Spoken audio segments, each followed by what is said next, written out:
Vibrant Life, episode 45. My name is Jessica Parker. I'm a holistic health coach with a master's in health psychology, as well as a fitness instructor. And today is July 28th, 2022. It's freaking hot here in Oregon, and I hate it. I'm not gonna lie.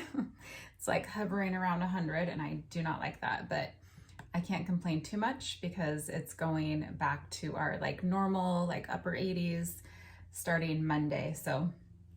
And I have AC, so I'm not going to complain too much. But today we're going to chat about salt. So if you go back, you can tune into an episode about magnesium and one about potassium. So these are our electrolytes. There are others, but those are the main three. And they're so important, not just on their own, but together. So let's just go ahead and dive in. Just a little bit of a background for myself. Growing up, we ate really healthy. We really didn't do a lot of processed or fast food, but salt was something that we had. I really didn't pay much attention to it. And of course it was the processed salt, the table salt that we all used way back when. And moving forward in life, I know plenty of people who've been concerned about getting too much salt in their diet, but personally, I really never paid attention. If something tasted like it needed salt, I would add it. I just wasn't concerned. I always just felt like I'm healthy. I have no reason to be concerned about health. But on the other side, in terms of electrolytes, I also never paid attention to that. I was an athlete in school, and beyond that, I've been a runner for a long time. Now I'm a fitness instructor, and I never paid attention to electrolytes. I, knew people who drank Gatorade and things like that, and I just, again, didn't pay attention. And Gatorade was one of those things. I didn't drink stuff like that because I guess I just thought of it as junk food, which it is. Moving forward, I started diving into keto several years ago, at least 5 years ago. And through that process of really researching and learning how it works, keto flu is something that is just part of it that people sometimes experience. And I started discovering why and trying to learn how to help people avoid that. So electrolytes are where it's at for that. And the whole reason people experience keto flu is because when you're getting rid of the carbs, when you're reducing the carbs and glucose in your body, water is attached to those molecules, and so you're flushing it out of your system. Along with your kidneys flushing the water out, electrolytes go with it. And so people will start feeling fatigued and have brain fog, sometimes muscle cramps, sometimes, kind of like a headache, and it's called keto flu. You can have low energy. So that's one thing that I tell people all the time. In fact, in my keto groups, I will harp on it. And in terms of supplements, that's the one thing I tell people. If you're going to do anything, you have to do your electrolytes. You don't need any other supplements. You really don't, in terms of how keto works. Of course, you might need something specific for you, unrelated to keto. But if there's one thing that you have to have, it's your electrolytes. So it really made me start opening my eyes and paying attention for the first time ever to electrolytes. And now I realize, it's not just people on keto either. Yes, you have a more pronounced effect because of your diet change and your metabolic shift, but everybody needs them. And now, that I've learned more and paid more attention to electrolyte imbalance in my own body, I've realized how important it is and where it comes from. So just real quick, our electrolytes, we burn through them faster with obviously keto, but stress of any kind, whether it's physical or even if you're going through some kind of emotional stress, your body will burn through electrolytes faster. Toxins, medications, alcohol, lack of sleep, heat is an obvious one, exercise. So if you start paying attention to electrolytes, you'll start noticing your body and what it does and how it reacts if you're feeling out of balance. So moving on, we're going to talk about salt. So salt is one that has been very much vilified. I can't say that for magnesium or potassium. Definitely All three of them are under recognized in terms of how important they are in our lives for our body's health and well-being at an optimal level, but salt just gets a bad rap. Currently, the CDC recommends 3,300 milligrams a day. FDA, lower than that, is 2,300, so we're talking like 2.3 grams. And then you, of course, have the American Heart Association that is lower than that, 1,500 milligrams a day. Salt is vital at an intracellular level. It's essential for maintaining the volume of plasma needed to allow healthy cellular metabolism and then therefore cardiovascular health. So research is finding that this fundamental theory about salt isn't as clear-cut as we once thought. There's a meta-analysis I will link. There are several studies and articles I will link to, so you can go read them, and I highly recommend you do. But there's a meta-analysis of over 6,200 patients found where there was actually no link between salt intake and high blood pressure and the risk of heart disease, which goes against what we've been taught for years. Like many of our dietary recommendations, our beliefs surrounding salt really needs to be re-examined. To stay truly hydrated, your body needs salt, and there's also this relationship between salt and potassium and magnesium. I'm not going to go into all that right now, but all three are very important. Salt specifically is important because water in your body follows sodium. So if you have too much, which I'm talking too much, not what you're hearing all the time, your body will retain water. And potassium helps to balance this out, which is why I'm going to say real quick, we're not talking about table salt. That has been highly processed and it doesn't have all the extra minerals that we need. So go for something like sea salt, pink Himalayan salt. I've been using this Redmond's Real Salt, really, really good, very clean, has all the minerals that are supposed to be there, that are already there. That's how it was created. So it hasn't been highly processed and stripped of all those good things.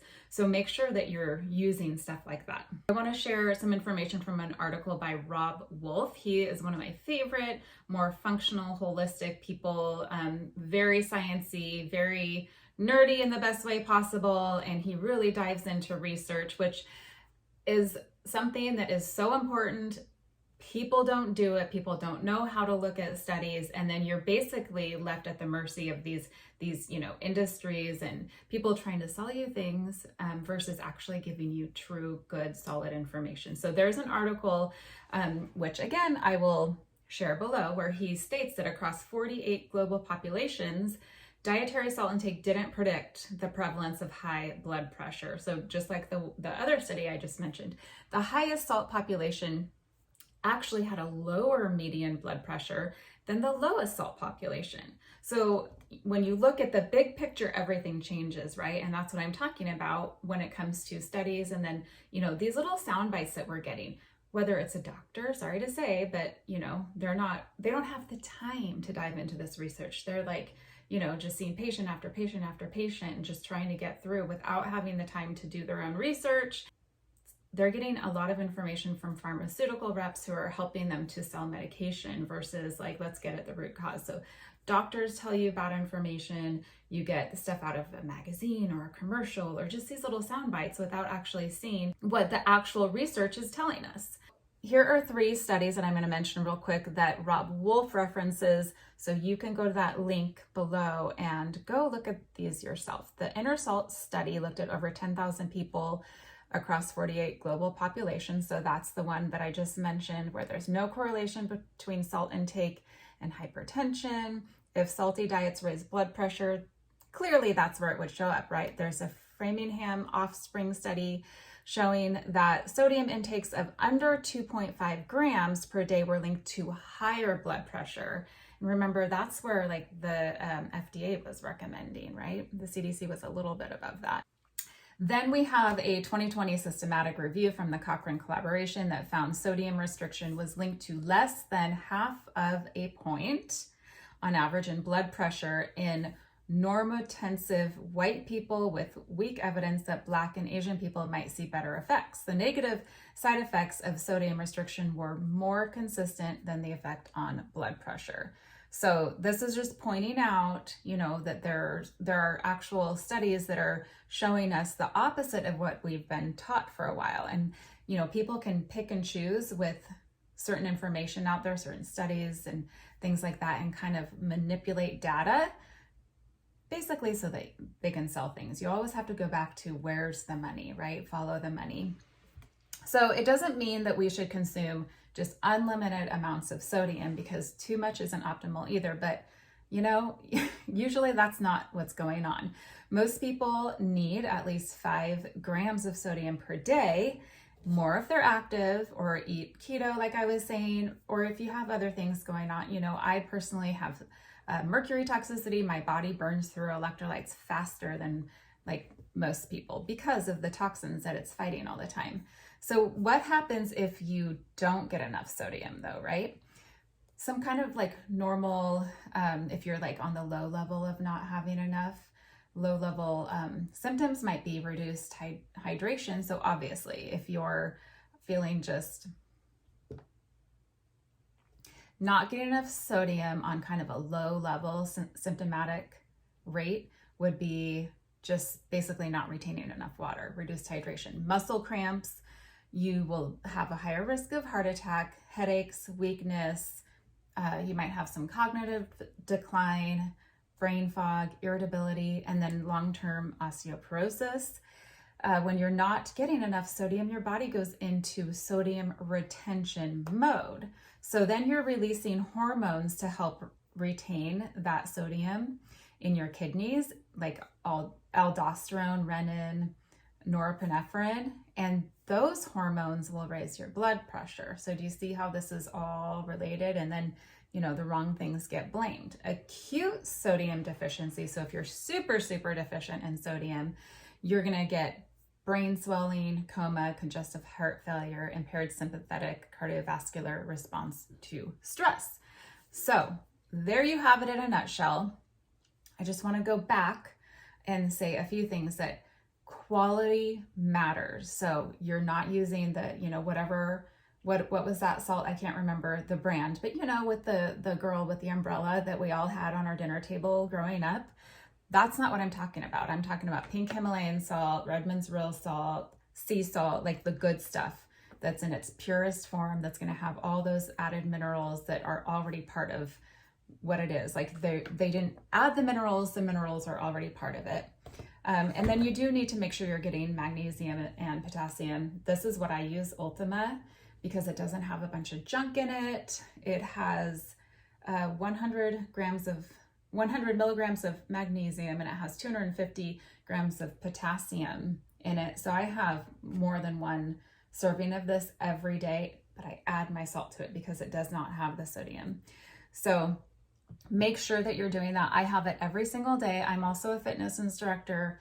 Right now it's hot, so you have to pay attention to your symptoms, pay attention to your body. If I personally am low on certain electrolytes, I'll notice it with, I don't really get headaches, but a little head pressure, sometimes heart palpitations, low energy, a little brain fog, just kind of the common things that I already mentioned. I'll get restless leg syndrome. I hear people talk about that. Magnesium, I go for my magnesium, and I can feel a huge difference in like 20 minutes when I do that. In conclusion, you can apply what I'm going to say to most anything in our standard American diet, and then what we're getting from certain agencies and mainstream medicine is the fact that a lot of this perspective is convoluted and comes from people like the sugar industry who are trying to make money, or the pharmaceutical industry.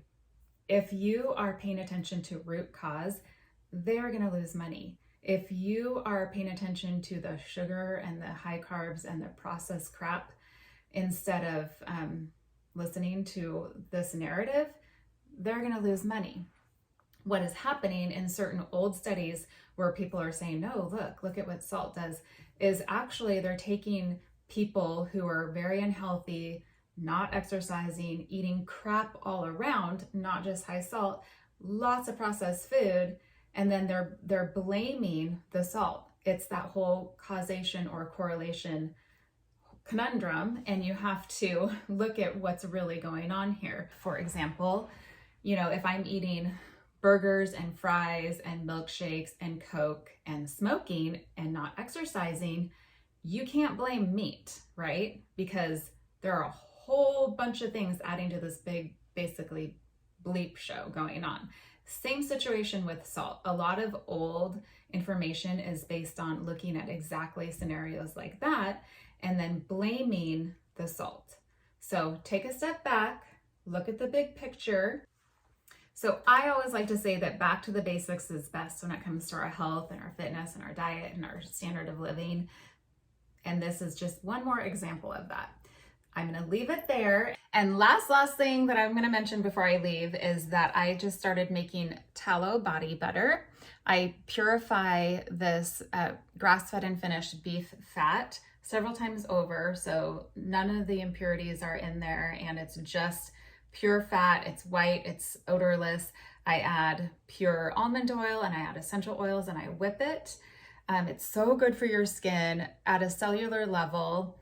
Tallow is more like our cells versus like a plant-based moisturizer. So it's extra super nourishing, has lots of vitamins in it. And well, I love it, but I have several different scents. This is Summer Citrus Bliss. I use it everywhere. I even use it on my face at night. And you can go to the link below. I have it on Etsy, Vibrant Life Tallow. You can go there and use the code podcast10 to get 10% off your order. Find me at thatvibrantlife.com, Instagram _vibrantlife, and then Facebook Vibrant Life. Thanks for hanging out with me.